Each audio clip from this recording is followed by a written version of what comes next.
Before their daughter turned a month old, she and her wife Jinxie were sent to Germany as global action ambassadors for their newborn. Her days were filled with thrills, and her wife made many sacrifices. Though officially an embassy translator, Jinxie was often requested by the ambassador to trade her body for intelligence, truly translating into another language. Her heart nearly collapsed, but when her wife asked to return, the national hero, Song Sheng, could only calmly accept her orders, as loyalty to the country had become her blood faith. She knew not a huge choice between wife and beliefs loomed soon. One day, the boss showed Song Sheng a video of a woman confessing to selling secrets real dynamic evidence. The leaker was her wife, Jinxie, with only the video and no other solid evidence. The video provider was Ming Zhu, newly in Berlin, giving Song Sheng just 2 days to prove innocence. Otherwise, she'd be taken to Ponjiang for questioning, leaving Song Sheng sleepless all night.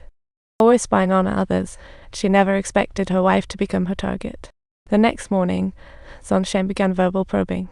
She wanted to give her wife a chance to come clean, but after hearing her words, Jinxie felt a heavy weight in her chest, sitting there like a lifeless statue, unable to muster a single self-introduction. Song Sheng promptly utilized the embassy's surveillance system to monitor Jinxie, quickly sensing a hint of something amiss in her emotional expressions. This made her nervous. She decided to use the embassy's lunch break to closely follow Jinxie out. Calmly tagging along, she boarded the subway with her. Song Sheng pretended to call Jinxie, only to be told she was too busy with library errands. Just then, Jinxie rose to get off, and an Asian-looking man happened to be standing at the door. Song Sheng completely panicked. She followed the man off the subway. Taking advantage, Song Sheng slit the man's backpack with a knife, then casually followed his wife out of the subway and filmed her secret meeting with a white man. Rushing home, she flipped her house upside down in search of more evidence to uncover her wife's potential defection, yet after an exhaustive carpet search, she still found no leads. Just then, a knocking echoed from outside. She cautiously peered through the peephole to identify the visitor. Reluctantly, she opened the door and saw Ming Zhu, who gave the video to her boss outside. She thought Ming Zhu had come to apprehend Jinxie, but he had rather big news to share. Someone had applied for political asylum at the U.S. Embassy, and that someone was none other than the ambassador. Old lie. It turned out that after Jinxie left the embassy, her boss had left unauthorized. Ming's subordinates had recorded the entire encounter with the Americans, although the evidence was rapidly destroyed. However, they swiftly extracted a memory card beforehand. After repair, they successfully retrieved the data. Thus, Song Sheng promptly got behind the wheel, racing towards Old Lie like a speed demon. She sped to the subway station where she was set to meet the American operative, but upon arriving at the plaza, she spotted the ambusher, Old Jane, lingering nearby. They had been pursuing her boss.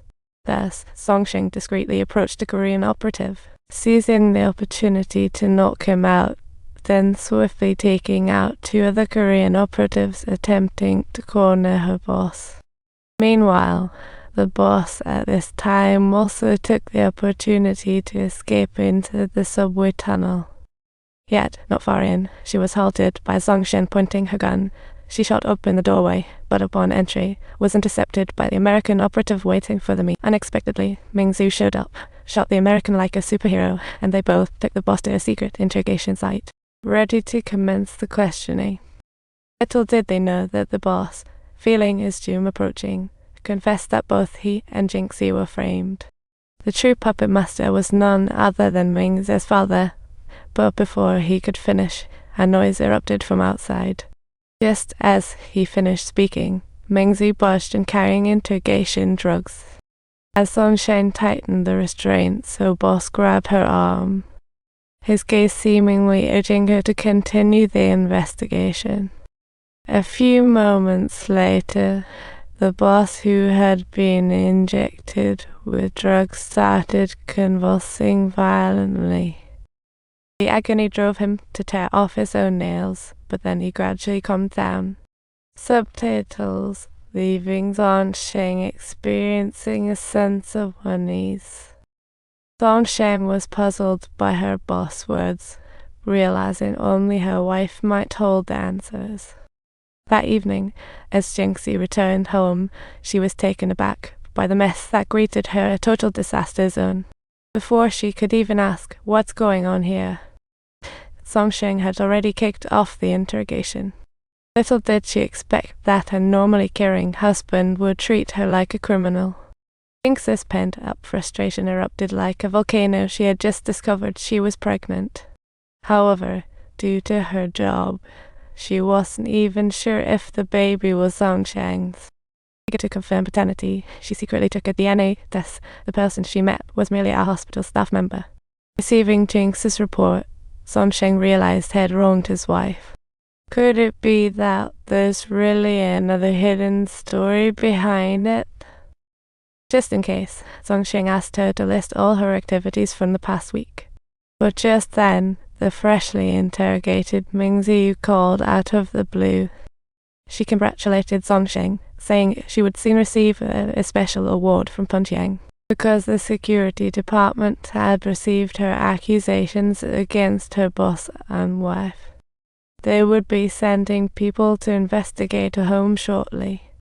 And all this was overheard by Jinxie, who was hiding in the secret room. Yet, at this moment, Songsheng was utterly bewildered. She had done absolutely nothing. Realizing something was off, Songsheng immediately hung up the phone and rushed to find Jinxie to explain herself. What she got in return was a load of sarcasm from Jinxie. At that moment, Songsheng noticed a piece of lingerie that had fallen on the floor. Suddenly, she recalled how Mingzi had held it earlier.